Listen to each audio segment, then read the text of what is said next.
اہم خبر یہ ہے کہ پی ٹی آئی کو بلے کا نشان ملے گا یا نہیں، سپریم کورٹ میں سماعت کچھ دیر بعد ہوگی۔ الیکشن کمیشن کا عملہ سپریم کورٹ پہنچ گیا ہے۔ پی ٹی آئی وکیل حامد خان بھی سپریم کورٹ پہنچ گئے ہیں۔ بانی رہنما پی ٹی آئی اکبر ایس بابر بھی سپریم کورٹ پہنچے ہیں۔ اسی پر ہم بات کریں گے، نمائندہ نیوز ون ابرار استوری ہمارے ساتھ موجود ہیں۔ ابرار، بتائیے گا کب تک سماعت شروع ہو جائے گی اور مزید کون کون پہنچا ہے؟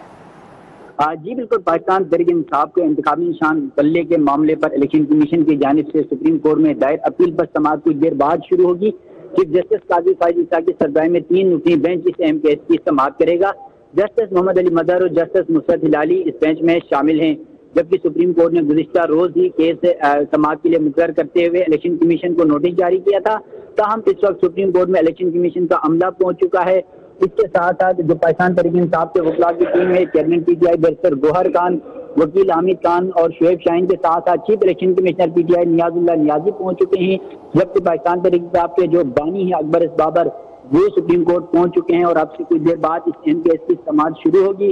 اور پشاور ہائی کورٹ کا فیصلہ الیکشن کمیشن نے سپریم کورٹ میں چیلنج کر رکھا ہے، اور آج حتمی مراحل میں یہ معاملہ داخل ہو چکا ہے۔ آج یہ فیصلہ ہو جائے گا پاکستان تحریک انصاف کو انتخابی نشان بلہ ملے گا یا نہیں۔ جی، آج اہم فیصلہ ہو جائے گا کہ پی ٹی آئی کو بلے کا نشان ملے گا یا نہیں۔ سپریم کورٹ میں کچھ دیر بعد سماعت شروع ہو جائے گی۔ الیکشن کمیشن کا عملہ سپریم کورٹ پہنچ چکا ہے۔ پی ٹی آئی کے وکیل حامد خان بھی سپریم کورٹ پہنچ گئے ہیں۔ ابرار استوری، آپ کا بہت شکریہ۔